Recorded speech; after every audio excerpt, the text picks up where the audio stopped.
ପାଚିଲା ଆମ୍ବ ଖାଇଛ ସମସ୍ତେ? କେମିତି ଦେଖାଯାଏ? ହଳଦିଆ। କଞ୍ଚା ଥିଲା ବେଳେ କେମିତି ଦେଖାଯାଏ? ସବୁଜ।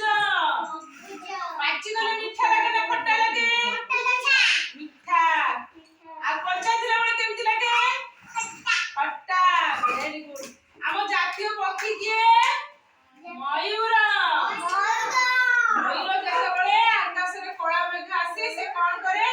ପୁଚ୍ଛ ଟେକିକି ନାଚେ, ନୁହେଁ? ଜାତୀୟ ଫୁଲ କଣ? ପଦ୍ମ ଫୁଲ। ହଁ। ଜାତୀୟ ଫୁଲ କଣ? ପଦ୍ମ ଫୁଲ। ଜାତୀୟ ଫୁଲ କଣ? ପଦ୍ମ ଫୁଲ। ଆଜ୍ଞା।